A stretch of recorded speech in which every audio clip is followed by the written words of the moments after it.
Hello everyone, I am Nihal Ahmad. Welcome to Adhyayan defence academy. आज हम लोग पढ़ेंगे class 12 physics Maharashtra board chapter number 14 rotational dynamics. जैसा कि पिछले लेक्चर्स में हमने पढ़ा था मैग्नेटिक मटेरियल के बारे में, तो मैग्नेटिक मटेरियल्स जिसको पढ़ना है उसका लिंक डिस्क्रिप्शन बॉक्स में दे दिया जाएगा, आप वहां से देख सकते हैं। तो आज हम लोग पढ़ेंगे एक नए दिन और एक नए डेट के साथ, एक नए चैप्टर के साथ। उस चैप्टर्स का नाम है dual nature of radiation and matter. ठीक है ना, ये चैप्टर नंबर 14 है महाराष्ट्र बोर्ड का। ठीक है ना, तो सबसे पहले पढ़ेंगे क्या लिखा हुआ है, dual nature of radiation, light and matter. ठीक है ना, तो यहां बेसिकली हमें पता है कि ये जो यूनिवर्स है, यूनिवर्स में दो ही चीज पाया जाता है। क्या पाया जाता है? हमें यूनिवर्स में क्या देखने को मिलता है? एक मैटर और एक रेडिएशन। ठीक है ना, तो मैटर के पास बेसिकली क्या क्या होता है? मैटर के पास बेसिकली क्या होता है? मास होता है, वॉल्यूम होता है, ठीक है, और इसके पास क्या होता है? मोमेंटम होता है। क्या होता है? मोमेंटम होता है। ओके, लेकिन रेडिएशन क्या है? Radiation is basically related to wave, है ना। तो रेडिएशन के पास क्या होता है? हमारा वेवलेंथ होता है, फ्रिक्वेंसी होता है, ठीक है, समझ में आ रहा है? तो ये हमें रेडिएशन में देखने को मिलता है। ओके ना, तो जो लाइट है, लाइट का जो इतिहास है, लाइट का जो हिस्ट्री है, बहुत ही पुराना रहा है। ठीक है ना, बहुत ही पुराना रहा है। कोई कहता है लाइट पार्टिकल है, कोई कहता है लाइट हमारा वेव है। वेव के बिहेव की तरह सो मतलब लाइट जो है पार्टिकल की तरह बिहेव करता है और वेव की तरह बिहेव करता है। तो सबसे पहले न्यूटन साहब आए, उन्होंने बताया कि जो हमारा लाइट है वो छोटे छोटे पार्टिकल से बना हुआ है, जिसको बोलते हैं कॉर्पस्कुलस। क्या बोलते हैं? कॉर्पस्कुलस बोलते हैं। ठीक है ना, तो उन्होंने बताया कि लाइट क्या है, यहाँ पे एक छोटे छोटे पार्टिकल्स बना है जिसका मास नहीं होता है। ठीक है ना, ये किसने बताया? न्यूटन ने बताया। ठीक है, हाइजेंस आए, उन्होंने ये बताया कि सबसे पहले उन्होंने बताया कि लाइट जो है ये वो वेव की तरह बिहेव करता है। ठीक है ना, अब वेव की तरह बिहेव करता है तो उन्होंने जैसे उनके हाइजेंस प्रिंसिपल के हेल्प से हमने क्या क्या एक्सपेरिमेंट किया? Young's double slit experiment, diffraction, proof of reflection and refraction और पोलराइजेशन। हमने क्या किया? हाइजेंस प्रिंसिपल को यूज करके हमने इसको मतलब कि हमने इसको एक्सपेरिमेंट किया। ये जो चारों मैंने बताया, ठीक है ना। लेकिन इन्होंने ये भी एक गड़बड़ कर दिया कि हमारा जो लाइट है वो कैसा है? लॉन्गिट्यूडनल वेव है। और उन्होंने ये बताया कि पूरे स्पेस में मैटर है, यानी वैक्यूम नहीं है। जहां पे हम वैक्यूम की बात करते हैं वहां कह रहा है कि ईथर एक मीडियम है।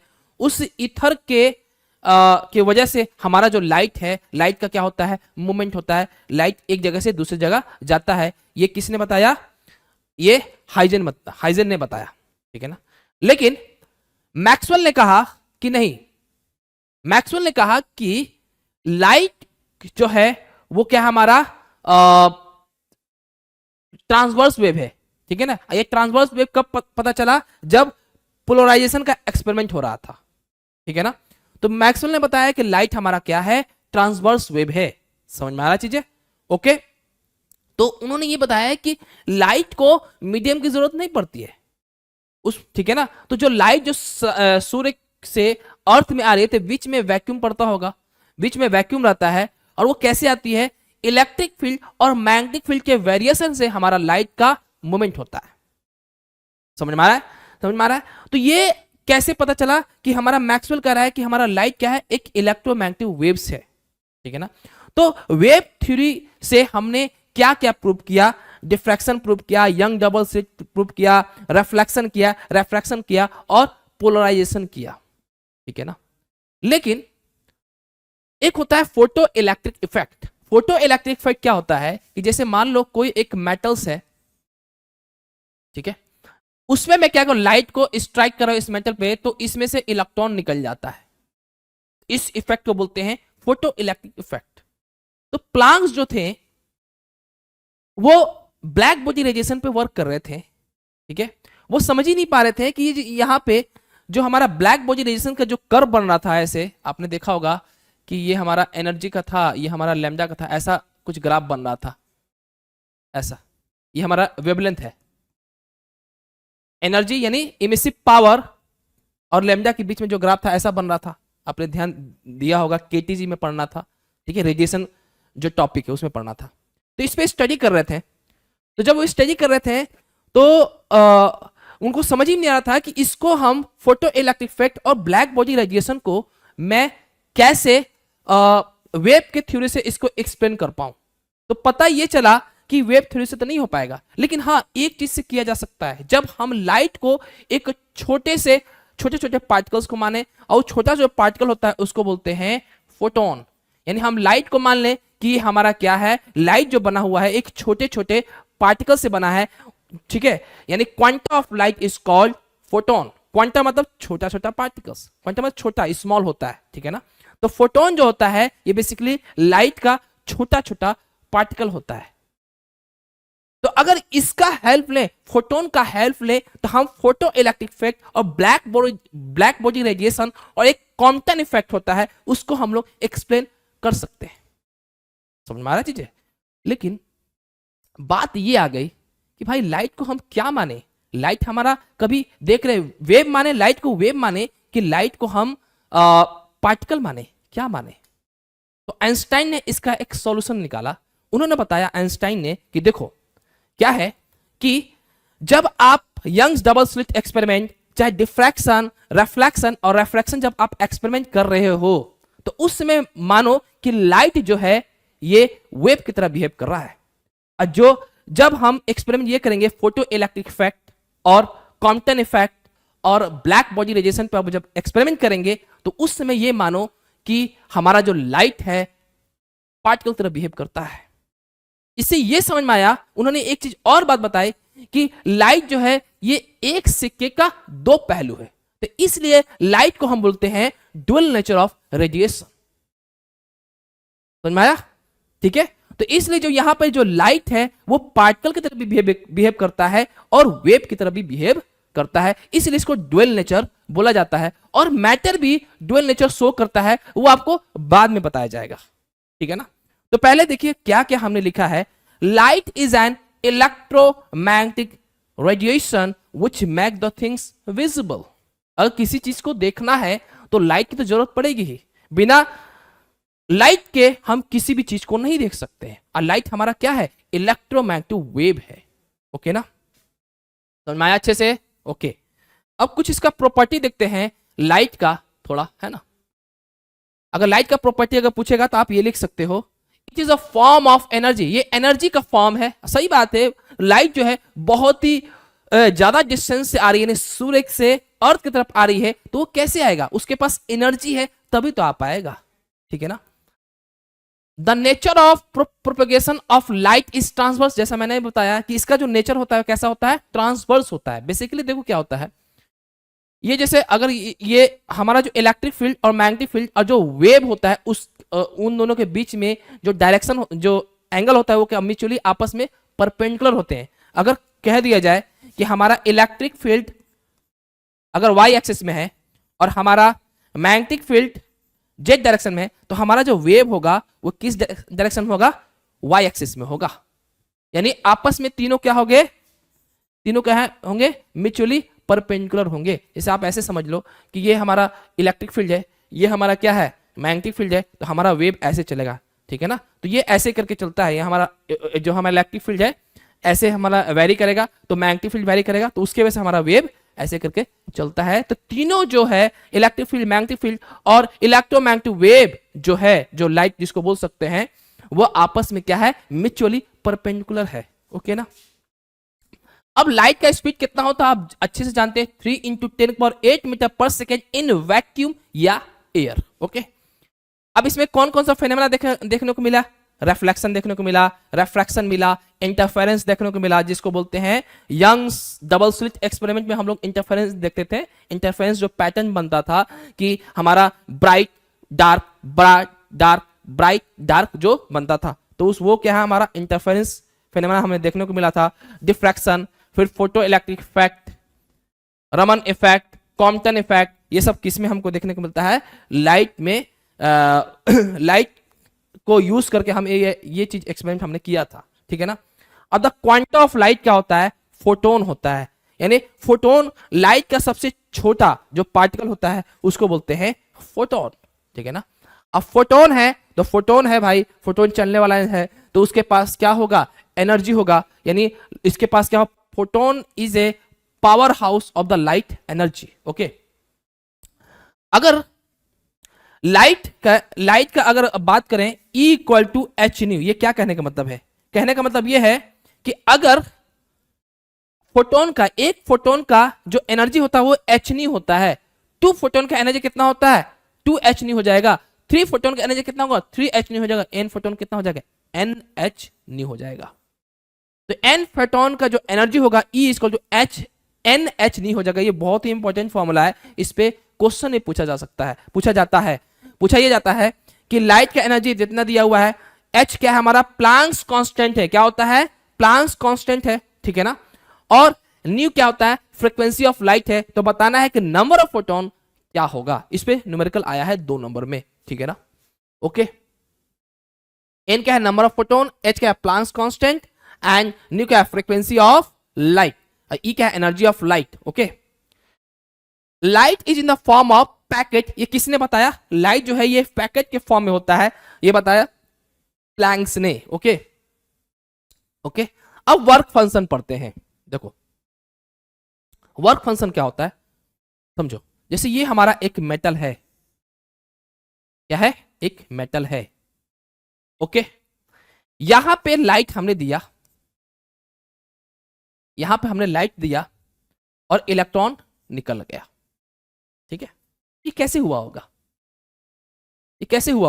जैसे हमने इसको जब एनर्जी दिया, मान लो सपोज दैट ऐसे, यानी हमने इसमें क्या कर रहे हैं, इसके पास ये मेटल्स का कुछ ना कुछ एक अपना एनर्जी होता होगा, जो मिनिमम एनर्जी होता है, जिसके वजह से जितना हम एनर्जी देंगे उससे हमारा इलेक्ट्रॉन निकल जाए। जैसे ऐसे समझो, ठीक है, जैसे सपोज करो कि इसके पास जैसे क्या है, जैसे हमारा ये फोटोन का एनर्जी है, ठीक है ना, ये क्या हमारा फोटोन का एनर्जी है, ठीक है।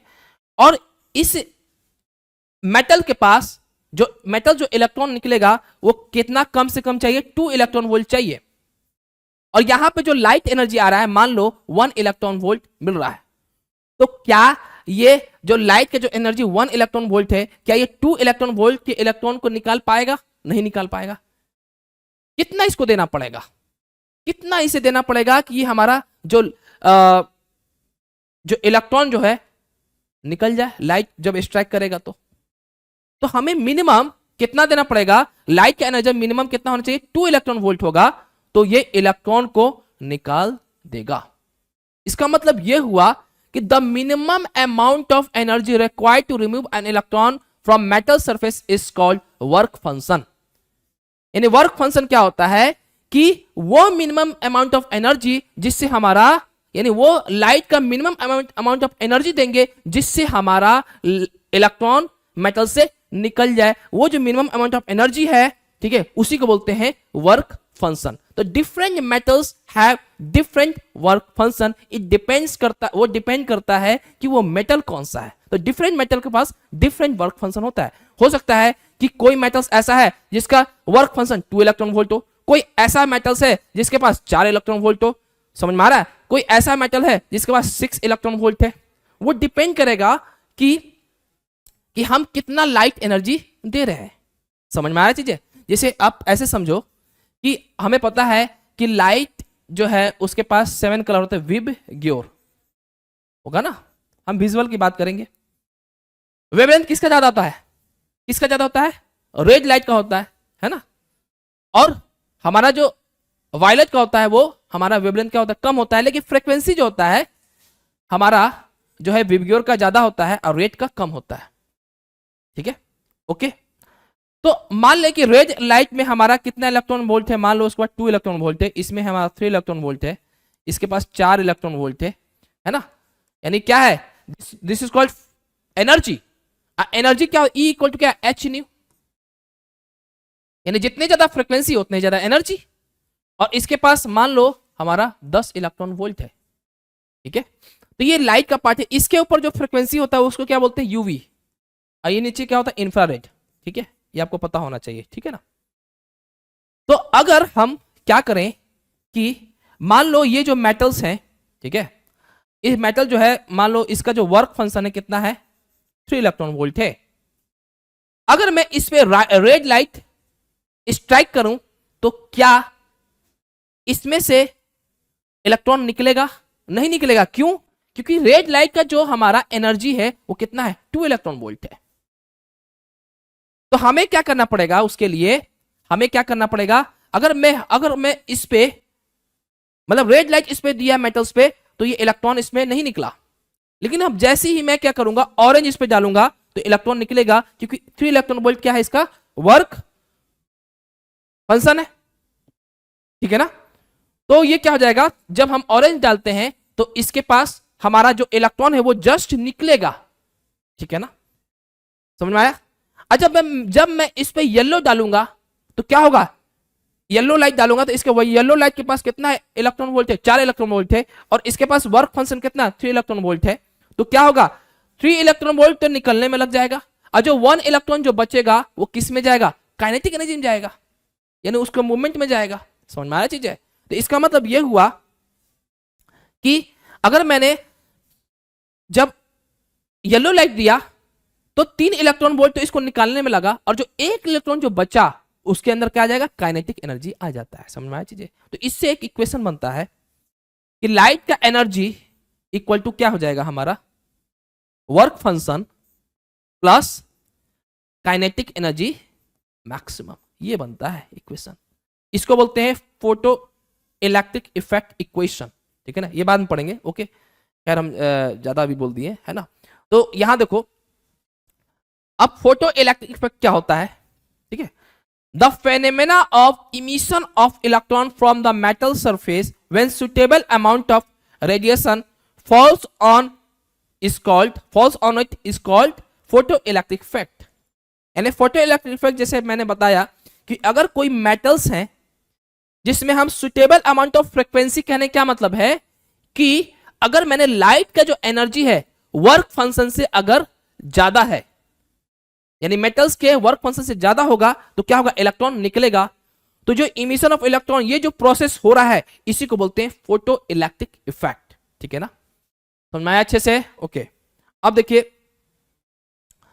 यहां क्या लिखा हुआ है कि for metals like zinc, cadmium, magnesium etcetera ultraviolet radiation is necessary.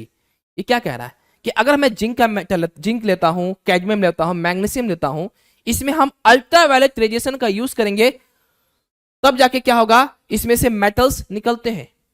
तो अल्ट्रावायलेट रेडिएशन सबसे ऊपर होता था, तो जो विजुअल अगर लाइट लेंगे तो विजुअल लाइट से इसके इलेक्ट्रॉन नहीं निकलेंगे, क्योंकि विजुअल लाइट के जो उसके जो एनर्जी है वो क्या होगा, वो कम होगा। उसके लिए हमें यूवी रेडिएशन की जरूरत पड़ेगी, ठीक है ना।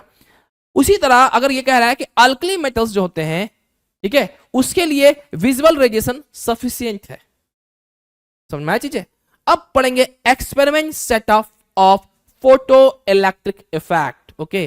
देखो ये डायग्राम बहुत इंपॉर्टेंट है, इसका डायग्राम पूछ लेता है, आपको मैं दिखा सकता हूं कि ये डायग्राम पूछा गया है।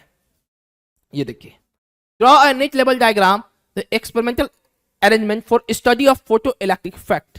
तो ये डायग्राम आपको या तो ये डायग्राम बना लो या तो जो मैंने जो डायग्राम बनाया वो कर लो, दोनों चलेगा, ये भी चलेगा और वो भी चलेगा। तो ये डायग्राम बहुत ही ज्यादा इंपॉर्टेंट है, इसका डायग्राम पूछ लेता है कि डायग्राम बनाइए। तो इसी को आपको समझना है, अगर आपने ये समझ लिया तो पूरा इस चैप्टर को समझ लिया, ठीक है ना। तो 1 बाय ये समझते हैं इस चीज को। देखिए क्या है experimental setup for photo electric effect, okay. जैसे देखिए क्या हो रहा है, यहां पे क्या लिखा हुआ देखिए, here with the help of light we will produce a current, जिसको हम लोग ये फोटो करंट बोलेंगे, कॉल्ड फोटो इलेक्ट्रिक इफेक्ट। यानी हो क्या रहा है, देखो इसमें हो क्या रहा है कि जब हम लाइट इस पे स्ट्राइक करेंगे कैथोड प्लेट पे, तो इसमें से इलेक्ट्रॉन निकलेगा और ये इलेक्ट्रॉन कहां जाएगा, एनोड पे जाएगा और वो सर्किट कंप्लीट हो जाएगा। तो इससे मुझे क्या मिलेगा, करंट मिलेगा, जिसको हम लोग फोटो करंट बोलेंगे। ठीक है ना। अब इसका थोड़ा सा कंस्ट्रक्शन देख लेंगे कि इसमें से है क्या। ठीक है, let's construct close chamber of quartz window, micro emitter, photo sensitive plate, collector, AC circuit. ठीक है, तो यहां पे हमने क्या क्या यूज किया, देखिए ध्यान से कि यहां ये क्या हमारा क्लोज चैम्बर है, और वो क्लोज चैम्बर कैसा है, इसमें इसके अंदर वैक्यूम यानी कोई भी पार्टिकल्स नहीं है, क्योंकि हम चाहते हैं कि इलेक्ट्रॉन का किसी भी पार्टिकल साथ कोलिजन हो, हम नहीं चाहते, इसलिए हम यहां हमने क्या किया, वैक्यूम लिया है। ठीक है ना। यहां पे क्वार्ट्ज विंडो लगाया है, ठीक है ना। उसके बाद ये हमारा क्या है, कलेक्टर प्लेट है।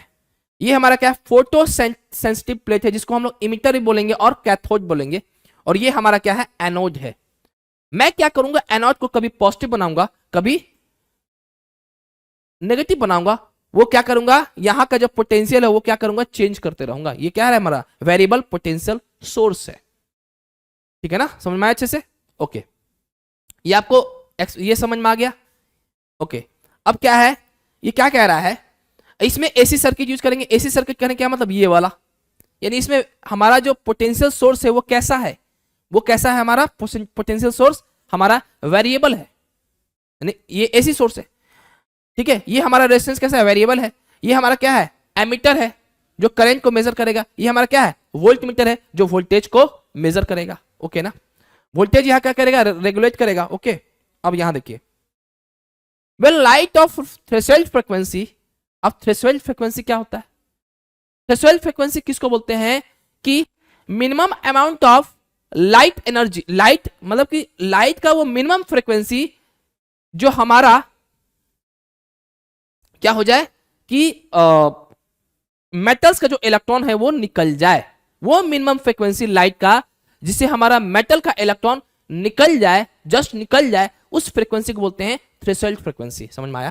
ठीक है, तो when light of threshold frequency incident on a surface, the electron emitted towards collector and hence current produce. ये क्या कह रहा है, ये कह रहा है कि जब हमारा थ्रेशोल्ड फ्रीक्वेंसी, जब लाइट इस पे पड़ेगा, या तो थ्रेशोल्ड फ्रीक्वेंसी या उससे ज्यादा पड़ेगा, तो क्या होगा, यहां से इलेक्ट्रॉन निकलेगा और वो एनोड के पास जाएगा, तो हमें करंट मिल जाएगा, जिस करंट को बोलेंगे फोटो करंट। ये कहने का इसका मतलब है। ओके, ठीक है। तो यहां देखिए क्या हो रहा है, जब से यहां से लाइट इस पे पड़ रहा है तो यहां से इलेक्ट्रॉन निकलेगा।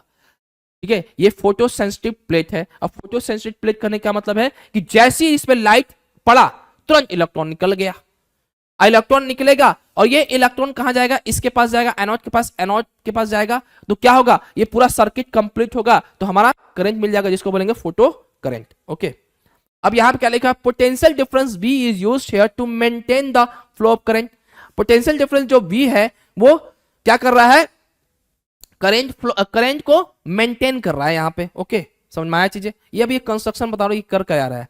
Stopping potential used here to circulate suitable amount of free electron in the circuit. इसको हम बाद में बताएंगे। ठीक है, स्टॉपिंग पोटेंशियल है क्या, इसको हम बाद में बताएंगे। ठीक है, द फ्लो ऑफ करंट, ठीक है, ड्यू टू द या electron due to the photo electric effect is called photo current. जो अभी मैं बताया कि जो हमारा करंट या जो इलेक्ट्रॉन का जो मूवमेंट हो रहा है उसके वजह से हमारा करंट पैदा हो रहा है, उस करंट को बोलेंगे photo current. Okay, photo electrons depend on frequency of light. ये इंपॉर्टेंट पॉइंट है। ये क्या है, हमारा इंपॉर्टेंट पॉइंट है। एक ये पॉइंट, एक ये पॉइंट, एक ये पॉइंट, ये बहुत इंपॉर्टेंट है। ठीक है, ये तीनों, सॉरी ये नहीं, ये दोनों। ठीक है, अभी कह रहा है photo electrons depends on frequency of light. ये क्या कह रहा है, बेसिकली जो है, जो हमारा जो इलेक्ट्रॉन्स है, फोटो इलेक्ट्रॉन किसको बोलेंगे, जो फोटो सेंसिटिव प्लेट से जो इलेक्ट्रॉन निकल रहा है उसको बोलेंगे फोटो इलेक्ट्रॉन्स। ठीक है, तो बेसिकली इंसिडेंट लाइट से जितने ज्यादा लाइट का एनर्जी होगा उतना ही ज्यादा फोटो इलेक्ट्रॉन्स का वेलोसिटी होगा, उतना ही ज्यादा एनर्जी होगा। ठीक है, समझ में आया। तो फोटो इलेक्ट्रॉन्स किस में डिपेंड करेगा? फ्रीक्वेंसी ऑफ लाइट पे डिपेंड करेगा, और number of photon of light depends of intensity of light. देखिए ध्यान दीजिएगा, ये क्या कहना चाह रहा है कि जैसे देखो, जो हमारा फोटोन है, जो फोटोन है वो बेसिकली इंटेंसिटी पे डिपेंड करेगा। जितनी ज्यादा इंटेंसिटी उतनी ज्यादा फोटोन का क्वांटिटी होगा। जैसे मान लो कि जैसे हमारा लाइट है, ठीक है, मान लो यहां से 200 वॉट का एक लाइट है, तो इसमें से मान लो सपोज दैट कि हमारा 100 फोटोन निकल रहा है। कितना? 100, ठीक है, यानी 100 फोटोन है। कितने हैं? 100 फोटोन। लेकिन मैं क्या कर रहा हूं, इंटेंसिटी और बढ़ा दे रहा हूं, 400 कर दे रहा हूं। तो 400 कर रहा हूं तो कितने हो गए फोटोन? 200 फोटोन हो गए। कितने हो गए? 200 फोटोन हो गए। यानी इसका मतलब क्वांटिटी ऑफ फोटोन जो है वो किस पे डिपेंड कर रहा है? वो इंटेंसिटी पे डिपेंड कर रहा है। लेकिन लाइट की फ्रीक्वेंसी पे क्या डिपेंड कर रहा है कि हमारा फोटोन का स्पीड कितना होगा, वो उस पर डिपेंड करेगा। समझ में आ रहा है? यानी एनर्जी पे डिपेंड करेगा फ्रीक्वेंसी। ठीक है, तो एनर्जी, अगर फ्रीक्वेंसी ज्यादा है लाइट का तो उसका एनर्जी ज्यादा होगा, और जिस एनर्जी से उसने इलेक्ट्रॉन को मतलब किसी भी मेटल प्लेट पे एग्जैक्ट किया है तो क्या होगा, उसका जो फोटो इलेक्ट्रॉन का जो एनर्जी होगा वो भी क्या होगा? ज्यादा हो जाएगा। यानी ज्यादा वेलोसिटी से उसकी मूवमेंट होगी, उसके पास ज्यादा एनर्जी होगा। ठीक है ना, समझ में आ रहा है? तो आपको यह समझना है कि फोटो इलेक्ट्रॉन्स का जो एनर्जी है वो किस पे डिपेंड करेगा कि हमारा इंसिडेंट लाइट का फ्रीक्वेंसी कितना है। अगर हमारा इंसिडेंट लाइट का फ्रीक्वेंसी ज्यादा है तो फोटो इलेक्ट्रॉन का भी एनर्जी क्या होगा? ज्यादा होगा। अच्छा, फोटो इलेक्ट्रॉन का एनर्जी ज्यादा होगा तो फोटो करंट का भी क्या होगा? एनर्जी ज्यादा होगा। फोटो करंट भी ज्यादा फास्ट मूवमेंट करेगा। समझ में आया? अगर इंटेंसिटी ज्यादा है तो फोटोन भी क्या होगा? ज्यादा होगा। अब ज्यादा फोटोन होगा तो ज्यादा इलेक्ट्रॉन निकालेगा। बात को समझिएगा, एक फोटोन एक इलेक्ट्रॉन को निकालता है, 2 फोटोन 2 इलेक्ट्रॉन को निकालता है, 3 फोटोन 3 इलेक्ट्रॉन को निकालता है, 4 फोटोन 4 इलेक्ट्रॉन को निकालेगा। समझ में आ रहा है चीजें? तो अगर मैंने लाइट का एनर्जी 4 वोल्ट दिया हूं, लाइट का जो एनर्जी है 4 इलेक्ट्रॉन वोल्ट है, और हमारे पास फोटोन कितना है? 4 है, तो ये क्या होगा? एक एक इलेक्ट्रॉन वोल्ट क्या हो जाएगा? आपस में बांट लेगा। यानी हर एक फोटोन का जो एनर्जी होगा 1 इलेक्ट्रॉन वोल्ट 1 इलेक्ट्रॉन वोल्ट, यानी सबका 1 इलेक्ट्रॉन वोल्ट होगा। और ये जो चारों जो फोटोन है वो इलेक्ट्रॉन को 1 इलेक्ट्रॉन वोल्ट से निकालेंगे, सबको 1 इलेक्ट्रॉन वोल्ट मिलेगा और वो निकल जाएगा। समझ में आया चीजें? तो क्लियर? इतना समझ में आया? ये बहुत ज्यादा इंपॉर्टेंट पॉइंट था। ओके, खैर, अब थ्रेशोल्ड फ्रीक्वेंसी क्या है? जैसा कि मैंने बताया, क्या होता है, क्या लिखा हुआ है? The minimum amount of frequency required to hit the metal surface to release the electron from metal surface is called threshold frequency. वो मिनिमम फ्रीक्वेंसी का अमाउंट है जिससे हमारा मेटल सरफेस से हमारा इलेक्ट्रॉन निकल जाए, जस्ट निकले, उस फ्रीक्वेंसी को बोलते हैं थ्रेशोल्ड फ्रीक्वेंसी, और उस वेवलेंथ को बोलते हैं थ्रेशोल्ड वेवलेंथ। समझ में आया? ओके, खैर, अब इसमें ऑब्जर्वेशन क्या देखने को मिला? ये जो हम ऑब्जर्वेशन किए, हमने जो ऑब्जर्वेशन किया, इससे हमें ऑब्जर्वेशन क्या देखने को मिला वो हम लोग देख लेते हैं। ये बहुत ही इंपॉर्टेंट है, बहुत ज्यादा इंपॉर्टेंट है, इसको आप लोग थोड़ा सा अच्छे से पढ़िएगा। Okay,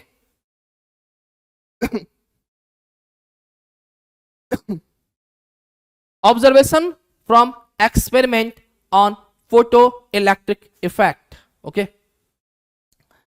in previous diagram we see that when a light of frequency nu and intensity I falls on the cathode यानी photosensitive plate, electrons are emitted from it। जैसा कि मैंने बताया कि ये जो हमारा जो दिख रहा है कि अगर लाइट जो है इस कैथोड प्लेट पे पड़ रहा है तो क्या हो रहा है, इसमें से इलेक्ट्रॉन इजेक्ट कर रहे हैं इस फोटो सेंसिटिव प्लेट से, जिसको हम लोग कैथोड प्लेट बोलेंगे और इसको हम लोग इमिटर प्लेट भी बोलेंगे। समझ में आया? समझ में आया अच्छे से? ठीक है, तो यही हमारा लिखा हुआ है। ओके ओके, कहाँ था ये?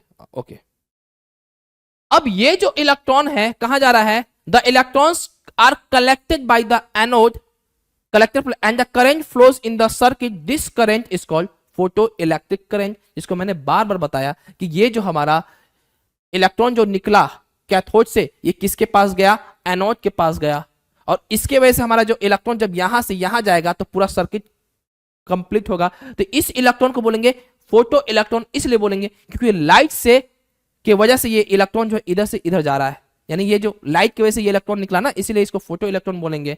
तो जब हमारा इलेक्ट्रॉन इस कैथोड प्लेट से एनोड प्लेट की तरफ गया, या कह सकते हैं कि इमिटर प्लेट से कलेक्टर प्लेट में गया, तो हमारा सर्किट कंप्लीट होगा और हमारा करंट देगा, जिसको हम लोग फोटो करंट बोलते हैं। ठीक है ना? ओके ना? Okay, this experiment is used to study the variation of photo electric current with the different factor like intensity, frequency and the potential difference between the anode and cathode.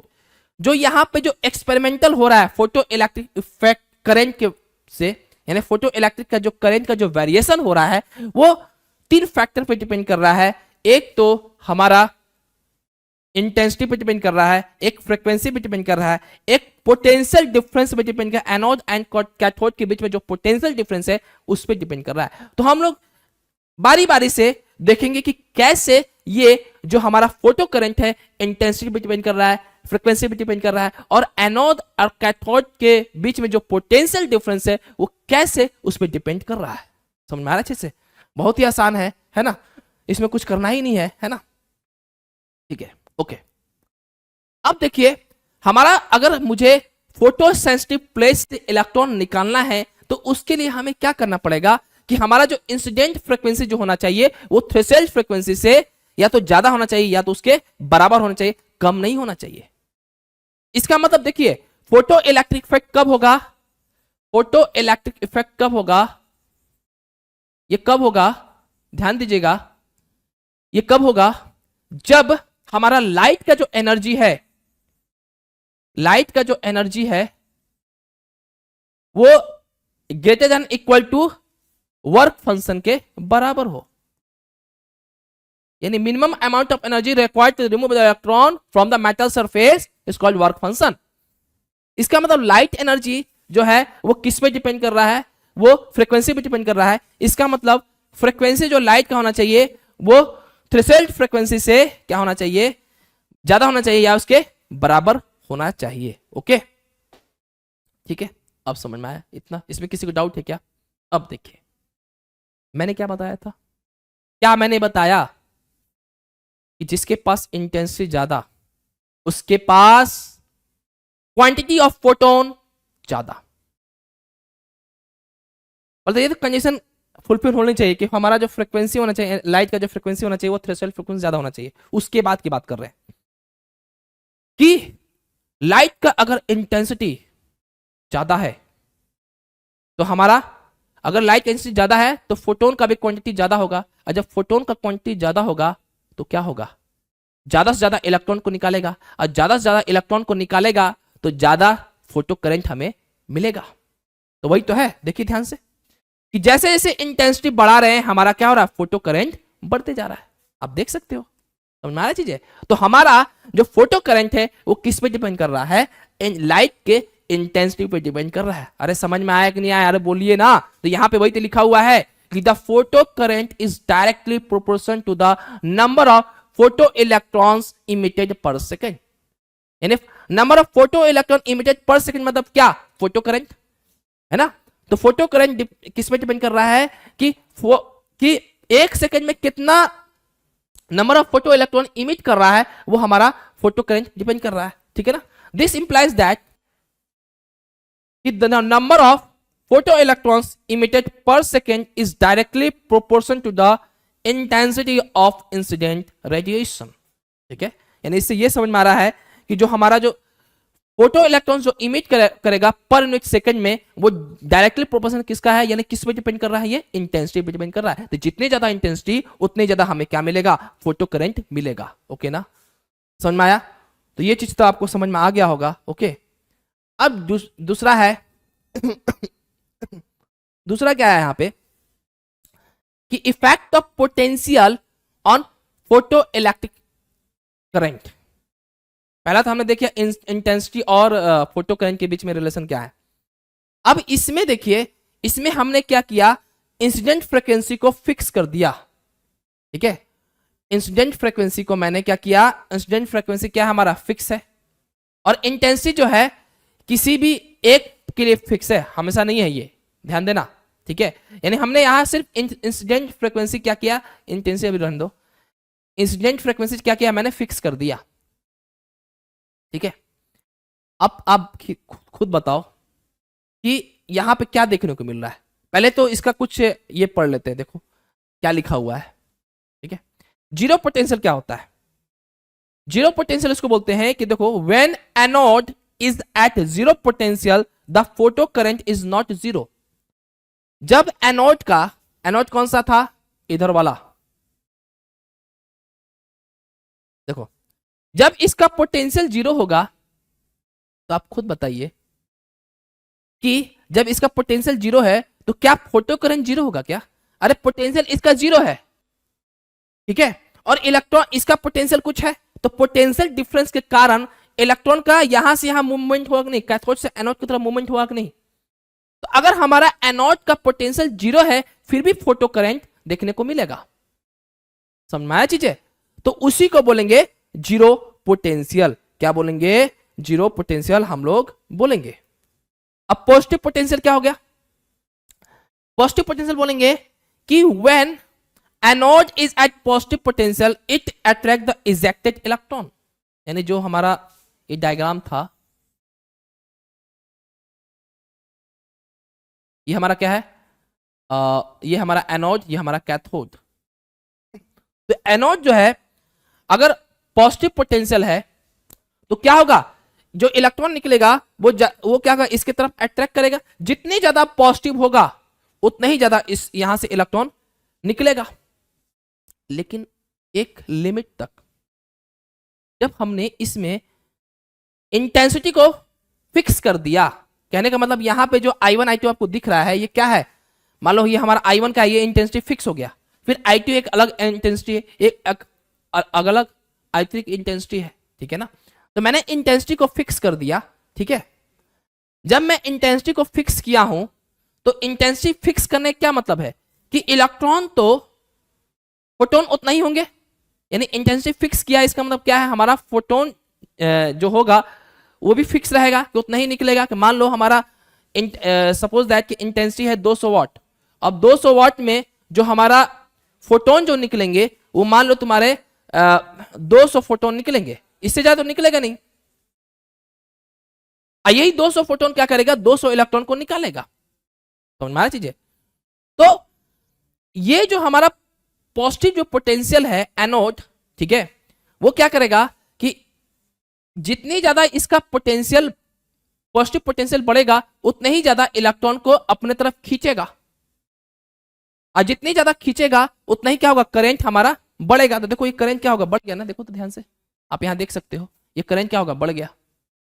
ये देखो ये current, ये थोड़ा सा ऊपर बनना चाहिए था, ऐसे बढ़ गया। लेकिन फिर बाद में ये क्या हो गया, करंट हमारा कांस्टेंट हो गया। ये हमारा I1 I2 I3 क्या है, हमारा इंटेंसिटी है, ठीक है ना।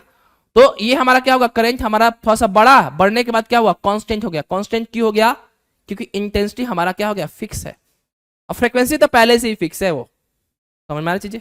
Okay, clear? ओके, अब मैं क्या करूंगा, अब देखिएगा, ध्यान से देखिएगा, 200 वाट 200 फोटोन को निकाला। अब देखिएगा, अब मैं क्या करूंगा, इंटेंसिटी और बढ़ा दूंगा। मान लो हमने कितना इंटेंसिटी बढ़ाया, 300 वाट दे दिया। अब 300 वाट किसका, लाइट का जो इंटेंसिटी वो कितना है, 300 वाट है। तो इससे मान लो 300 फोटोन निकलेगा। अब 300 फोटोन निकलेगा तो क्या करेगा, 300 इलेक्ट्रॉन को निकालेगा। अब 300 इलेक्ट्रॉन को निकालेगा तो क्या होगा, करंट हमारा बढ़ जाएगा। देखो ध्यान से, करंट हमारा क्या होगा, बढ़ गया ना, देखो ध्यान से। ये हमारा क्या, फोटो करंट है ना, ये फोटो करंट, ये हमारा कलेक्टर पोटेंशियल है। तो ये हमारा क्या हो गया है, हमारा थोड़ा सा बढ़ा। अब बढ़ने के बाद क्या हुआ, फिर उसके बाद सैचुरेटेड हो गया, यानी सैचुरेटेड मतलब क्या होगा, हमारा जो करंट हो गया, फोटो करंट फिक्स हो गया। करंट फिक्स क्यों हो गया? क्योंकि इलेक्ट्रॉन 300 ही, इससे ज्यादा करंट हम नहीं बढ़ा सकते हैं। समझ में आया चीजें अच्छे से? उसी तरह और भी हमने इंटेंसिटी बढ़ाया तो हमारा करंट थोड़ा देर बढ़ा, अब बढ़ने के बाद फिर सैचुरेटेड हो गया। तो ये हमारा I1 I2 I3 क्या है? इंटेंसिटी है। अब देखिए, अब ध्यान दीजिएगा कि ये तो हमारा क्या था कि जब हमने एनोड को पॉजिटिव किया तब हमें ये चीज देखने को मिला। लेकिन अब मैं क्या करूंगा, एनोड को नेगेटिव करूंगा। धीरे धीरे क्या करूंगा, एनोड को नेगेटिव बनाऊंगा। क्या बनाऊंगा? एनोड को नेगेटिव बनाऊंगा। क्या बनाऊंगा? नेगेटिव। हो, यहां पे नेगेटिव बढ़ाऊंगा। ठीक है, जैसे जैसे नेगेटिव में बढ़ाऊंगा ये क्या होगा, इलेक्ट्रॉन जो है, मान लेते हैं कि हमने क्या किया कि इसका नेगेटिव बढ़ाते जा रहे हैं, तो क्या होगा, अब इलेक्ट्रॉन जो है इस नेगेटिव को ज्यादा रिपेल करेंगे। एक समय ऐसा आएगा कि इलेक्ट्रॉन का मूवमेंट ही नहीं होगा। इलेक्ट्रॉन क्या होगा? मूवमेंट होगा ही नहीं होगा। ठीक है ना? तो ये एक पोटेंशियल पे जाके रुक जाते हैं, इसको बोलते हैं स्टॉपिंग पोटेंशियल। स्टॉपिंग पोटेंशियल उसको बोलते हैं एक ऐसा पोटेंशियल, एक ऐसा रिटार्डिंग पोटेंशियल जहां पे फोटो इलेक्ट्रॉन का मूवमेंट जीरो हो जाता है, कोई मूवमेंट नहीं होता है, उसको बोलते हैं स्टॉपिंग पोटेंशियल। समझ में आ रही चीजें? तो अगर मैंने देखा कि ये क्या देखने को मिल रहा है कि सब जितने भी जो भी इंटेंसिटी है सबका जो स्टॉपिंग पोटेंशियल है वो क्या हो रहा है? सेम आ रहा है। देखो ध्यान से, सेम आ रहा है। इसका मतलब क्या हुआ, स्टॉपिंग पोटेंशियल किस पे डिपेंड कर रहा है? इंटेंसिटी पे डिपेंड नहीं कर रहा है। ये किस पे डिपेंड कर रहा है? बेसिकली ये डिपेंड कर रहा है फ्रीक्वेंसी पे। यानी हमारा फ्रीक्वेंसी क्या है? फिक्स है ना। तो फ्रीक्वेंसी जो है ये बेसिकली, ये इंसिडेंट फ्रीक्वेंसी जो है ये क्या कर रहा है? एनर्जी दे रहा है किसको? फोटो इलेक्ट्रॉन को। अब यहां पे देखो, जितने ज्यादा हम नेगेटिव पोटेंशियल करेंगे ये इलेक्ट्रॉन उधर जाना बंद कर देगा। एक ऐसा समय, मतलब कि इलेक्ट्रॉन जो कम जाएंगे, पहले हम नेगेटिव पोटेंशियल दिया, ठीक है, मान लो -4 इलेक्ट्रॉन वोल्ट, कितना दिया? -4 इलेक्ट्रॉन वोल्ट। तो कितने? 5 इलेक्ट्रॉन जा रहे हैं। कितने जा रहे हैं? इसके पास 5 इलेक्ट्रॉन। और मैंने 8 इलेक्ट्रॉन वोल्ट किया तो देखा कि ये 2 इलेक्ट्रॉन जा रहे हैं इसके पास। अब जैसे मैंने 10 इलेक्ट्रॉन वोल्ट दिया तो 10 इलेक्ट्रॉन वोल्ट पे अब एक भी इलेक्ट्रॉन एनोड के पास नहीं जा रहा है। इसका मतलब 10 इलेक्ट्रॉन वोल्ट जो हो गया ये क्या हो गया? स्टॉपिंग पोटेंशियल हो गया।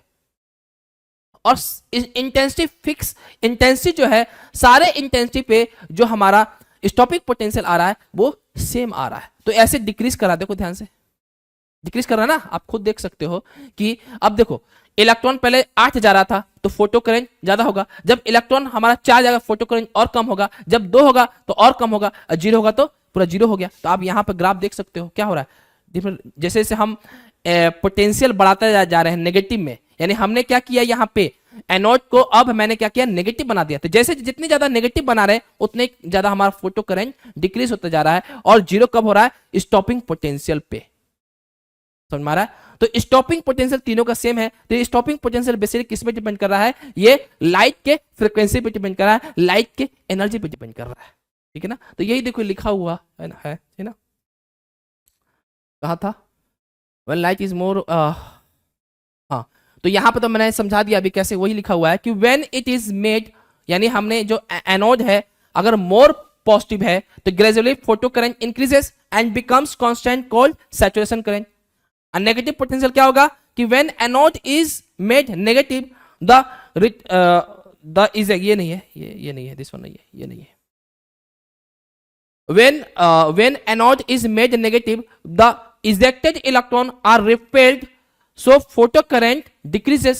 वही जो मैंने बताया, ठीक है ना, जो हमने ये बताया कि जब हमारा एनोड पॉजिटिव था तो जितने ज्यादा पॉजिटिव करेंगे हमारा करंट बढ़ेगा। लेकिन एक ऐसा समय आ जाएगा कि हमारा करंट कैसा होगा? सैचुरेट हो जाएगा। फिर जब मैंने एनोड को क्या बनाया? नेगेटिव बनाया। तो जितने ज्यादा नेगेटिव बनाएंगे उतने ही हमारा फोटो करंट डिक्रीज करेगा। और एक समय ऐसा आएगा, एक ऐसे पोटेंशियल पे क्या होगा? हमारा नेगेटिव पोटेंशियल पे या रिटार्डिंग पोटेंशियल पे हमारा फोटो करंट 0 हो जाएगा। समझ में आ रहा चीजें? तो इसको बोलेंगे स्टॉपिंग पोटेंशियल। ठीक है ना? तो यही लिखा हुआ है। अब स्टॉपिंग पोटेंशियल क्या हो, यहाँ डेफिनेशन आप देख लो। the retarding potential in which the photo current is zero is called stopping potential. समझ में आया अच्छे से? इसमें किसी को डाउट है क्या? Okay. For a particular value of negative potential, photo current is zero, which is called stopping potential. अब देखो ध्यान से, kinetic energy maximum equal to क्या होगा? EV nought. अब इसको समझना पड़ेगा आपको. देखो जैसे देखो ध्यान से, ये ऐसे कैसे आ गया? ये वाला देखो ध्यान से, जब ये पॉजिटिव था प्लेट, तो इलेक्ट्रॉन आराम से 4 इलेक्ट्रॉन वोल्ट पे जा रहा था. इलेक्ट्रॉन 4 वोल्ट पे जा रहा था, ठीक है, मान लो. तो यहां पे 4 वोल्ट जो हमारा इलेक्ट्रॉन अच्छे से मूवमेंट कर रहा था, ठीक है ना. जब यहां पॉजिटिव बना दिए, ठीक है. अब इलेक्ट्रॉन जो 4 वोल्ट एनर्जी से जा रहा है, अब हम चाहते हैं तो इसके पास जो इलेक्ट्रॉन का जो एनर्जी है वो कितना है? काइनेटिक एनर्जी कितना है? 4 इलेक्ट्रॉन वोल्ट है. अब हम चाहते हैं कि इसको हम नेगेटिव कर दें, और हम चाहते हैं कि जो इलेक्ट्रॉन ये 4 वोल्ट से जो चल रहा है वो क्या हो? ना चले और ये पूरी तरह से रुक जाए. तो उसके लिए मुझे क्या लगाना पड़ेगा कि -4 इलेक्ट्रॉन वोल्ट लगाएंगे, तो ये जो इलेक्ट्रॉन है ये रुक जाएगा. तो हमारा जो काइनेटिक एनर्जी जो हो जाएगा वो क्या हो जाएगा? क्या होता है? चार्ज इंटू वोल्टेज होता है ना. ये एनर्जी क्या होता है? चार्ज इंटू वोल्टेज होता है. और ये काइनेटिक एनर्जी बेसिकली किसमें हो जाएगा? हमारा पोटेंशियल एनर्जी में चेंज हो जाएगा. अब पोटेंशियल एनर्जी चेंज कब होगा? जब हमारा यहां पे किसी भी तरह का इलेक्ट्रॉन का मूवमेंट नहीं होगा. तो मूवमेंट किसमें नहीं हो रहा है हमारा? जब हमारा चार्ज का वैल्यू E है और हमारा स्टॉपिंग पोटेंशियल क्या है? EV नॉट है. तो हमारा काइनेटिक एनर्जी जो मैक्सिमम होगा वो क्या होगा? EV नॉट हो जाएगा. ऐसे आता है. यानी 4 इलेक्ट्रॉन वोल्ट से जा रहा था, अब इसको रोकना है. तो रोकने के लिए क्या करना पड़ेगा? इसको नेगेटिव बनाना पड़ेगा. और नेगेटिव बनाएंगे, इतना नेगेटिव बनाएंगे कि ये 4 इलेक्ट्रॉन वोल्ट हो जाए, ठीक है. तो हमारा जो रोका इसको कैसे रोकेंगे?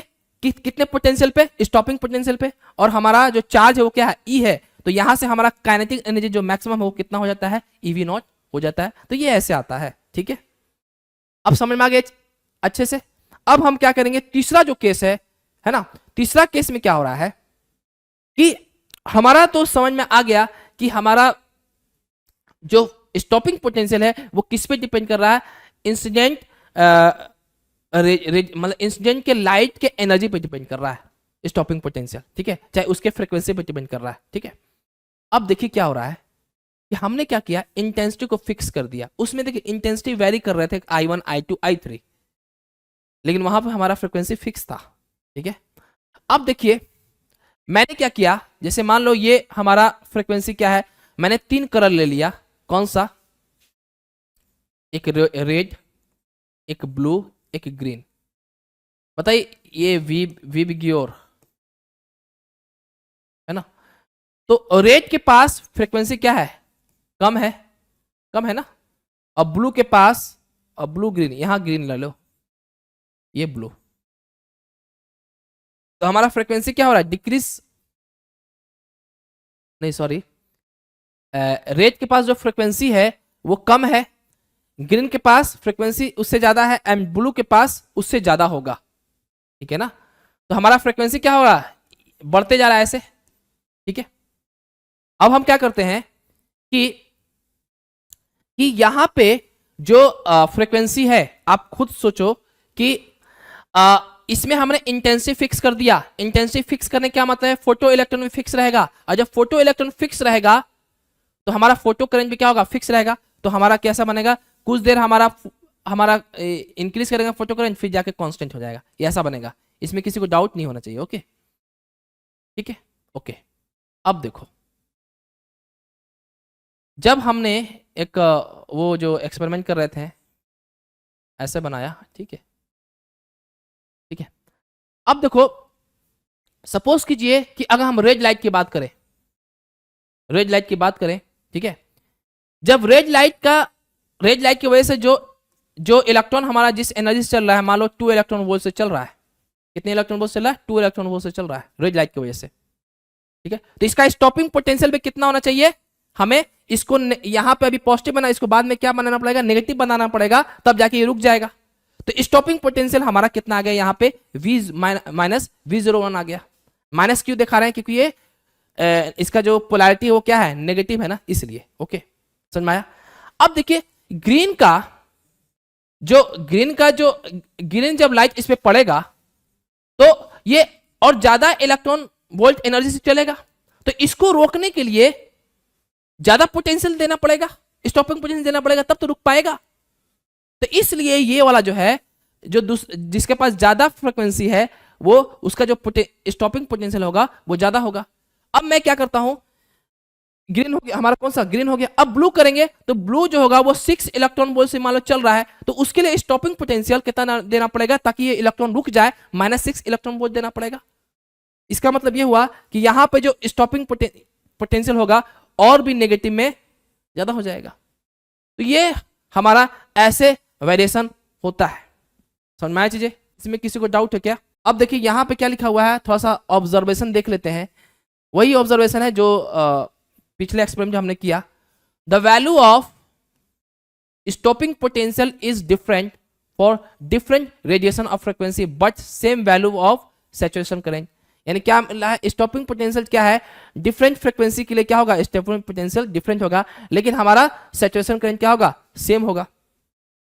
ठीक है, दूसरा क्या है, देखो दूसरा क्या है, लिखा हुआ है कि greater the frequency of incident radiation greater is the maximum kinetic energy of photoelectrons, consequently greater retarding potential or stopping potential is required to stop them completely। अगर ज्यादा फ्रीक्वेंसी होगा, इंसिडेंट रेडिएशन का फ्रीक्वेंसी अगर ज्यादा होगा तो हमारा kinetic energy ज्यादा होगा, और काइनेटिक एनर्जी ज्यादा होगा तो उसको इलेक्ट्रॉन को रोकने के लिए हमें क्या करना पड़ेगा कि हमें ज्यादा रिटार्डिंग पोटेंशियल देना पड़ेगा।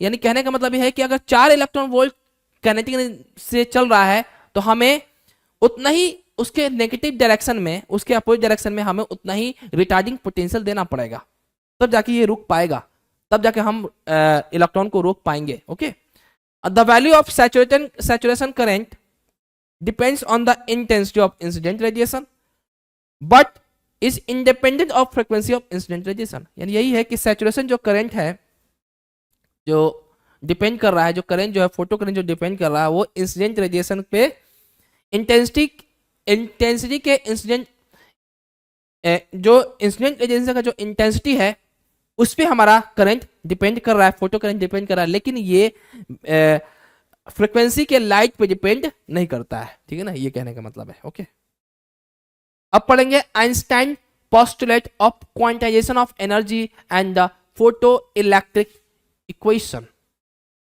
ठीक है, तो ये क्या है, देखिएगा ध्यान से देखिएगा। To find the Einstein photo electric equation according to Einstein. देखिए ये क्या है, हमने अभी बताया था कि ये बेसिकली क्या है कि जैसे देखो ये एक मेटल है ना, आइंस्टाइन ने क्या बोला था, ये एक मेटल्स है। ठीक है, और इस मेटल्स में हम क्या कर रहे हैं कि मान लीजिए इसका वर्क फंक्शन कितना है, वर्क फंक्शन को 5 से रिप्रेजेंट करते हैं, मान लो 3 इलेक्ट्रॉन वोल्ट है। ठीक है, और इस लाइट का जो एनर्जी है वो कितना है, मान लो एच न्यू, मान लो इस चीज को, उसका एनर्जी कितना है, 5 इलेक्ट्रॉन वोल्ट है। तो ये इलेक्ट्रॉन निकलेगा, तो जब इलेक्ट्रॉन जब निकलेगा तो ये मुझे बताइए कि 3 इलेक्ट्रॉन वोल्ट तो निकालने में लग जाएगा, और जो दो इलेक्ट्रॉन जो बचा, 5 में से 3 2 इलेक्ट्रॉन बचा, वो किस में चेंज हो जाएगा, काइनेटिक एनर्जी में हो जाएगा। तो इसका ये फॉर्मूला हो सकता है, लाइट का energy equal to work function phi nought plus क्या हो जाएगा, काइनेटिक एनर्जी मैक्सिमम। अब यही काइनेटिक एनर्जी मैक्सिमम को हम क्या लिख सकते हैं, h nu minus y not.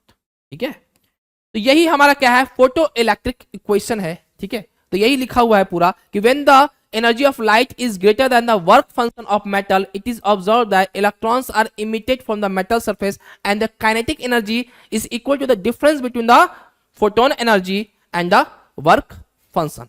तो kinetic energy maximum क्या हो जाएगा, photon energy minus work function हो जाएगा। तो यहां पे क्या हो जाएगा, kinetic energy maximum क्या लिख सकते हैं, 1/2 mv square equal to h nu minus phi naught।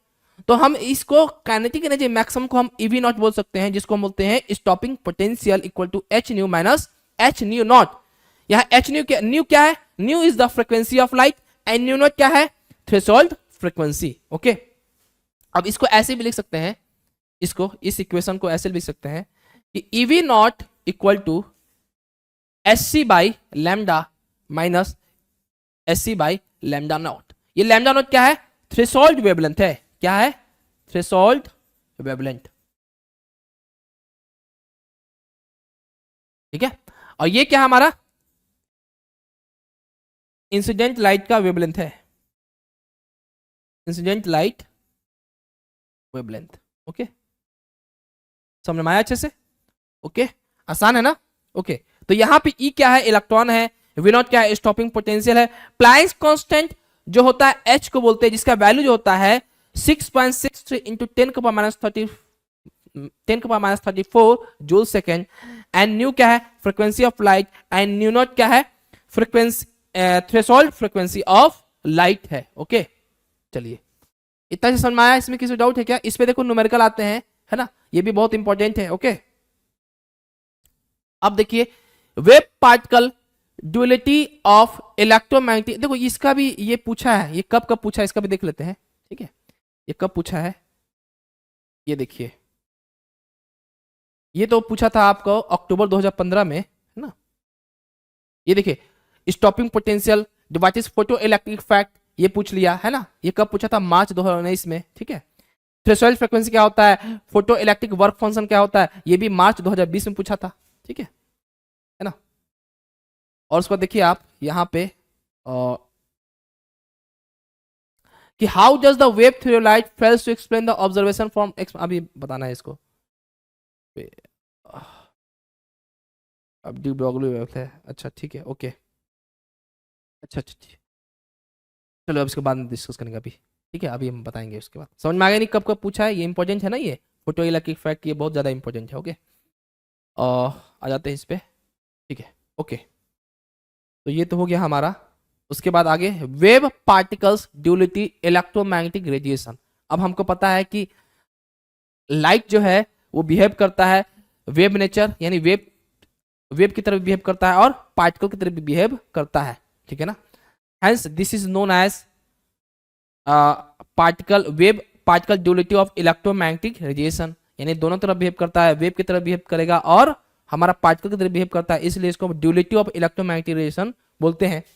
अब वेव थ्योरी में क्या क्या हुआ था, वेव थ्योरी में आपको पता है क्या क्या हुआ, यंग्स डबल स्लिट एक्सपेरिमेंट, फिर इसके बाद डबल डिफ्रैक्शन हुआ था, ठीक है, और क्या हुआ था, रेफ्रैक्शन, ये सब कहाँ किस में मिला था, वेव थ्योरी में देखने को मिला था, ठीक है ना, इसलिए वेव की तरह बिहेव करता है, ठीक है ना, समझ में आया। तो ये क्वेश्चन आ सकता है कि आप ये बताइए कि wave particle duality of electromagnetic radiation, ये जो लाइट जो है दोनों नेचर शो कर रहा है, तो उसको आपका ये बताना है कि वेव थ्योरी में क्या क्या हुआ था, कौन कौन सा एक्सपेरिमेंट हुआ था, वो बताना पड़ेगा, और पार्टिकल में बताना पड़ेगा कि कौन कौन सा इसमें एक्सपेरिमेंट हमें देखने को मिला था, ठीक है ना। तो यहां पे देखिए पार्टिकल में क्या क्या मिला था हमें, light consist of tiny minute particles called photon, ठीक है, लाइट जो है बहुत छोटे छोटे पार्टिकल से, लाइट जो है छोटे छोटे पार्टिकल से बना हुआ है जिसको हम फोटोन बोलते हैं, वो किस फॉर्म में होता है, पैकेट के फॉर्म में होता है। क्वांटा ऑफ लाइट क्या है, this is called photon, and rest mass of photon is 0, यानी अगर फोटोन रेस्ट है, ठीक है, तो उसका मास क्या होता है, 0 होता है। ओके, अब फोटोन जो है, अब चूंकि फोटोन जो है वो बेसिकली ये क्वांटा ऑफ लाइट है, तो जो लाइट का स्पीड होगा वही फोटोन का होगा, तो फोटोन का जो स्पीड होता है 3 × 10⁸ metre per second in vacuum या एयर।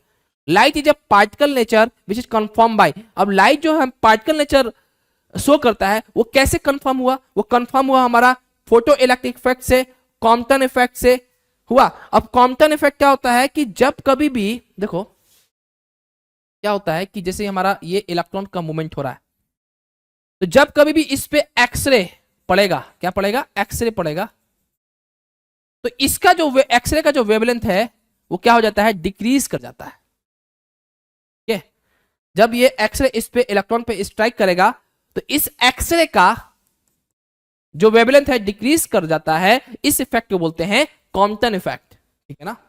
ओके, ज्यादा ये आपको बीएससी में पढ़ना है, ठीक है, बस बता दिया कि कॉम्पटन इफेक्ट क्या होता है, वो मैंने बता दिया। लिखा है the phenomena of increase in wavelength of X ray photon scattered by the striking electrons is called Compton effect. De Broglie hypothesis. Very important, बहुत ज्यादा इंपॉर्टेंट है, आपको दिखा देते हैं कब कब ये पूछा गया है। देखिए एक क्वेश्चन आ सकता है, यहां पे क्वेश्चन आया हुआ है, देखिए 2022 में क्या पूछा था, how does the wave theory of light fails to explain the observation from experiment on photo electric effect. ठीक है, तो पहला क्या है, देखो ध्यान से, the wave theory of electromagnetic radiation could not explain the following observation of photoelectric effect. According to wave theory, the metal's surface will require reasonable time to accumulate sufficient energy to knock off the electron. However, the ejection of electron is instantaneous process. देखो ये क्या बता रहा है कि wave theory कहने का मतलब यह है कि जब कोई भी वेव नेचर, अगर हम लाइट को वेव नेचर शो करते हैं, ठीक है, तो वेव नेचर शो करेंगे, तो जब ये लाइट जब वेव के फॉर्म में आएगा और मेटल्स पे जब स्ट्राइक करेगा, तो इलेक्ट्रॉन जो जैसे स्ट्राइक किया, तो इलेक्ट्रॉन जब निकलेगा तो थोड़ा समय लेगा, ये वेव थ्योरी बोलता है, समय लेगा। पहले क्या करेगा, उस लाइट को एब्जॉर्ब किया, एब्जॉर्ब करने के बाद वो इलेक्ट्रॉन निकलेगा, यानी कुछ समय लेगा। लेकिन अगर हम लाइट को पार्टिकल की तरह बिहेव करेंगे, तो क्या हुआ कि जैसे ही स्ट्राइक किया मेटल पे, वो तुरंत ऐसे निकल गया, यानी समय लेता ही नहीं है, तुरंत ऐसे स्ट्राइक किया, तुरंत ऐसे निकल गया, है ना। तो इसमें कोई भी समय नहीं लेता है, जैसे यहां देखने को मिला। ये क्या होता है, जो इजेक्शन ऑफ इलेक्ट्रॉन जो होता है वो कैसा होता है, इंस्टेंटेनियस प्रोसेस होता है, ठीक है ना। अब देखिए यहां क्या लिखता है कि अब क्या लिखा हुआ है, since larger incident intensity implies larger energy the electron expect to imitate with. देखिए ये क्या है, देखिए वेव थ्योरी कह रहा था कि जिसके पास एनर्जी ज्यादा है उसके पास इंटेंसिटी ज्यादा है, ये वेव थ्योरी बोलता है। लेकिन पार्टिकल थ्योरी क्या बोलता है कि there is no relation between the intensity and energy. Intensity basically क्या करता है, फोटोन को, क्वांटिटी को बढ़ाता है, समझ में आ रहा है। लेकिन और उसके वजह से हमारा जो फोटो इलेक्ट्रॉन वो भी ज्यादा निकलता है, और उसके वजह से हमें फोटो करंट ज्यादा मिलेगा। लेकिन हमारा जो क्या बोलते हैं, जो हमारा एनर्जी है, अगर किसी के पास एनर्जी ज्यादा है, जिस लाइट की एनर्जी ज्यादा है, तो फोटोन का भी एनर्जी ज्यादा होगा, और फोटोन का एनर्जी ज्यादा होगा तो इलेक्ट्रॉन के पास एनर्जी ज्यादा होगा। तो इसलिए यहां पे पार्टिकल नेचर में जो लाइट जब शो कर रहा है, तो उसमें इंटेंसिटी और एनर्जी के बीच में कोई रिलेशन नहीं है, लेकिन वेव थ्योरी में इसका रिलेशन है। तो ये 2 पॉइंट आप लिख लेंगे तो आपके अच्छे मार्क्स आ जाएंगे, ठीक है ना। आगे बढ़ते हैं, ठीक है। तो डी ब्रॉगली हाइपोथेसिस, ये बहुत इंपॉर्टेंट है, हाँ ये कब पूछा गया वो भी देख लो। ओके देखो यहां भी पूछा गया, देखो फोटो इलेक्ट्रिक इफेक्ट के बारे में पूछा है, कब, मार्च 2023 में पूछा है। और इसका जो एक्सपेरिमेंट है, वो जो एक्सपेरिमेंट हमने जो किया, describe the experiment for the study of characteristic of photo electric effect, जो हमने 2-3 पेज में जो बनाया, पूरा डायग्राम बनाया है, ऑब्जर्वेशन लिखा है, उसके बाद कंक्लूजन जो निकाला है, सारा चीज जो होगा वो कब पूछा है, जुलाई 2019 में। तो वो आपको लिखना पड़ेगा पूरा एक्सपेरिमेंट को, ठीक है ना। और उसके बाद देखिए और क्या पूछा है इसमें, डी ब्रॉगली में, हाँ देखिए, de Broglie derive an expression for de Broglie wavelength of electron moving under the potential difference of V volt, ये पूछा 8 में, ठीक है। उसके बाद देखिए ये देखिए, what is de Broglie hypothesis, obtain the relation for de Broglie wavelength, जुलाई 2022 में। अब 2022 में भी पूछा है, उसी में explain the D Broglie wavelength, obtain an expression for de Broglie of wave associated with the material, और करके फिर 9 में पूछा है, D state D Broglie hypothesis of matter wave and derive an expression for de Broglie wavelength. यानी ये बहुत ही ज्यादा इंपॉर्टेंट है, ओके ना। तो इसी चीज को हम लोग क्या करेंगे धीरे धीरे, डी ब्रॉगली हाइपोथेसिस जो है ये लास्ट पार्ट है ना। उसके बाद आपका ये पूरा ड्यूल नेचर ऑफ रेडिएशन सैंपला हो जाएगा, ओके। तो ड्यूल डी ब्रॉगली हाइपोथेसिस जो है वेव नेचर ऑफ मैटर, देखिए हाइपोथेसिस मतलब, थीसिस मतलब रिसर्च, हाइपो मतलब विदाउट एक्सपेरिमेंट। जैसे डी ब्रॉगली जो है, जैसे कहा कि अच्छा भैया लाइट जो है हमारा वेव की तरह भी बिहेव करता है, और लाइट जो है हमारा पार्टिकल की तरह बिहेव करता है। ठीक है, तो जो हमारा यूनिवर्स है ये पूरा सिमेट्री के ऊपर बेसिस है, बेस पे है। जब सिमेट्री के ऊपर बेस है तो क्यों नहीं जब हमारा लाइट जो है जब पार्टिकल और वेव की तरह बिहेव कर रहा है तो क्यों नहीं जो मैटर है वो क्यों नहीं हमारा पार्टिकल और वेव की तरह बिहेव करेगा। यानी कहने का मतलब यह है कि जब हमारा लाइट वेव जो है पार्टिकल की तरह बिहेव कर सकता है तो क्यों नहीं हमारा जो मैटर है वेव की तरह क्यों नहीं बिहेव करेगा। तो ये डी ब्रोगली ने ऐसा बताया है और इसको प्रूव किया है डेविसन एंड जर्मन एक्सपेरिमेंट के द्वारा, इसको प्रूव किया गया है। तो उन्होंने जो बताया वो सही बताया और इन्होंने बिना एक्सपेरिमेंट का ये चीज बताया है। बताइए कितना इनके पास दिमाग था, है ना, है कि नहीं। तो क्या लिखा है डी ब्रोगली है क्या है कि according to de Broglie nature has symmetry, if light wave can become particle then matter can becomes wave, जैसा कि मैंने बताया। तो डी ब्रोगली क्या बताया कि every moving particle has wave associated with its, यानी अगर कोई भी पार्टिकल जब मूवमेंट करेगा, जैसे हम मूवमेंट करेंगे, चाहे ये हमारा मार्कर जो हमारा ये जो मैंने लिया हाथ में वो मूवमेंट करेगा, ठीक है ना, चाहे और भी पेन पेंसिल चाहे कोई भी ऑब्जेक्ट अगर मूवमेंट करेगा तो उसके साथ वेव एसोसिएट होगा। ठीक है, यानी उसके अंदर वेव भी होगा। ठीक है, ये किसने बताया, डी ब्रोगली ने बताया। ठीक है ना, तो इस वेव को बोलते हैं मैटर वेव। क्या बोलेंगे, मैटर वेव। ठीक है, आप यह डायग्राम से देख सकते हैं यहां पे कि हमारा जो इलेक्ट्रॉन होता है हमने तो यही पाया कि हाँ इलेक्ट्रॉन जो है वो ऐसे मूवमेंट करता है, लेकिन इसके साथ वेव एसोसिएट होता है। वो कैसे होगा, देखो ऐसे। ठीक है, तो ये ऐसे बनेगा, ये एक प्रकार से स्टैंडिंग वेव का फॉर्म बनता है ऐसे। ठीक है, तो हमारा जो इलेक्ट्रॉन का जो वेलोसिटी होगा वही वेव का वेलोसिटी होगा। समझ में आया चीजें। ठीक है, तो यहां पे वही चीज लिखा हुआ है। ओके, अब नो एक्सपेरिमेंट प्रूफ, उन्होंने प्रूफ करके दिखा भी दिया थोड़ा सा। उन्होंने ये बताया कि जैसे जो है अब उन्होंने ये बताया कि अगर जो है अगर तुम कह रहे हो कि मैटर जो है वेव की तरह बिहेव करेगा तो मुझे ये बताओ कि उसके पास वैसा कौन सा कैरेक्टरिस्टिक है वेव वाला जो शो करता है। तो उन्होंने कहा देखो भैया हम बताते हैं क्या है। उन्होंने ये बताया कि अगर हमारा आइंस्टाइन की बात करें, यहां पर देखो, जब हमारा E इक्वल टू क्या है, आपने आइंस्टाइन इक्वेशन पढ़ा होगा, E इक्वल टू क्या होता है, एच नी होता है। ठीक है, तो आइंस्टाइन इक्वेशन क्या होता है, E equal to mc square, क्या होता है, mc स्क्वायर होता है। अब दोनों को इक्वेट करेंगे तो एच न्यू क्या हो जाएगा, हमारा mc स्क्वायर के बराबर हो जाएगा। होगा कि नहीं होगा, बताओ जल्दी से। ठीक है, तो यहां पे देखो h बाई क्या करेंगे, यहां पे देखो ध्यान से, यहां से एच न्यू इक्वल टू लिखेंगे mc इंटू सी। तो यहां पे क्या लिखेंगे, देखो h by mc equal to क्या लिखेंगे, बताओ जल्दी से, h by mc equal to क्या होगा, c बाई न्यू हो जाएगा। अब c बाई न्यू क्या होता है, आप खुद बताइए, ये क्या है, मास इंटू वेलोसिटी, ये क्या मिलेगा हमें, मोमेंटम। तो हमारा जो h बाई ये क्या होगा, p हो जाएगा। p क्या है, linear momentum, equal to c by nu क्या होता है, c बाई न्यू क्या होगा हमारा, लैम्डा। देख रहे हो, है ना।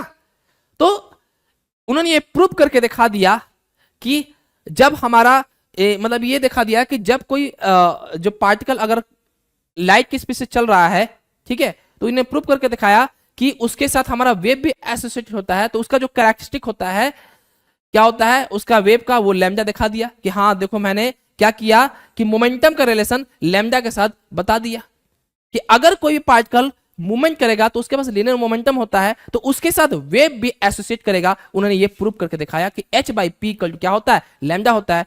ठीक है ना, तो यहां पे वही लिखा है कि lambda equal to h by p हो जाएगा। तो लैम्डा क्या हो जाएगा हमारा, h बाई पी हो जाएगा।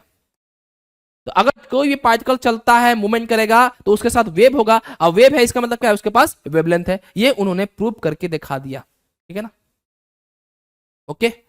तो P क्या होगा? अगर मान लो कोई भी पार्टिकल जो है, अगर कोई मास m है, समझो बात को, अगर मास m है, उसका वेलोसिटी v है और इसका जो वेवलेंथ है लैम्डा है, तो हम लैम्डा क्या लिख सकते हैं? Lambda equal to h by m b लिख सकते हैं। एम बी क्या है? मोमेंटम है।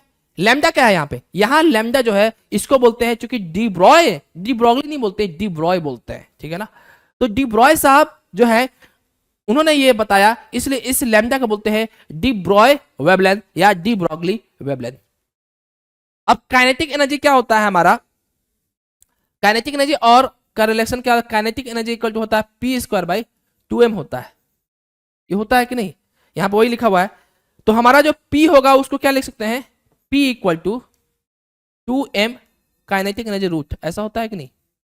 तो आप समझ सकते हो कि लैम्डा का वैल्यू क्या हो जाएगा यहाँ पे? Lambda equal to h by p होता है, यानी क्या हो जाएगा? h by root 2m kinetic energy. अब काइनेटिक एनर्जी क्या निकाला थे? EV नॉट, ये मैक्सिमम है kinetic energy.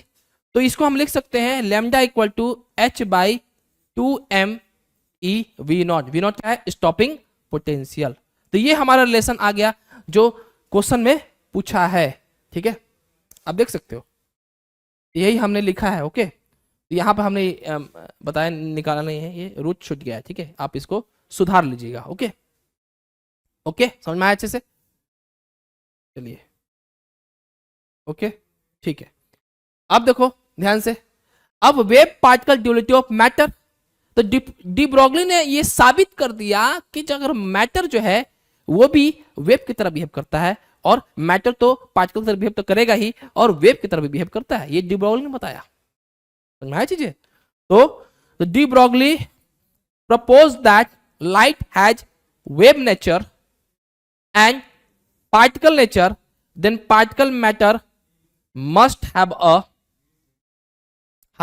wave associated with its motion, hence it is called wave nature of matter। इसी को wave nature of matter बोलते हैं। समझ में आया चीजें? तो आपको ये जो चैप्टर्स है, हालांकि मैंने वही टॉपिक उठाया है इसमें जो ज्यादा इंपॉर्टेंट है। हालांकि मैंने इसमें 85 to 90% पोर्शन जो महाराष्ट्र बोर्ड का है वो मैंने कवर कर लिया है, ठीक है। जो इंपॉर्टेंट था मैंने पूरा इसमें कवर कर लिया है, ठीक है।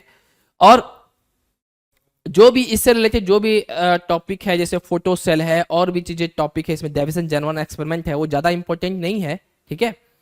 अगर आपका डिमांड होगा तो उसको भी करा दिया जाएगा, ये डिमांड के ऊपर है, आपकी डिमांड के ऊपर है। हालांकि वो ज्यादा इंपॉर्टेंट नहीं है, तो जितना जो इंपॉर्टेंट टॉपिक था मैंने वो करा दिया है, ठीक है ना। और देखिए आपको ये टॉपिक कैसा लगा? आप प्लीज, आपसे रिक्वेस्ट है कि आप कमेंट बॉक्स में कमेंट करके बताएं कि हाँ आपको टॉपिक अच्छा लगा कि खराब लगा। अगर आपको अच्छा लगा है तो आप प्लीज लाइक करें और मेरे चैनल को सब्सक्राइब करें, ठीक है। और नए अगले दिन भी मैं एक नए चैप्टर के साथ आऊंगा, और मुझे ज़्यादा आप लोग प्यार दीजिए जिससे हम ज़्यादा मोटिवेट हो जाएं और भी लेक्चर्स आपके लिए लाएं, ठीक है ना। तो आपको मेरे आई होप आपको मेरा लेक्चर पसंद आया होगा। जय Hind, thank you so much, okay.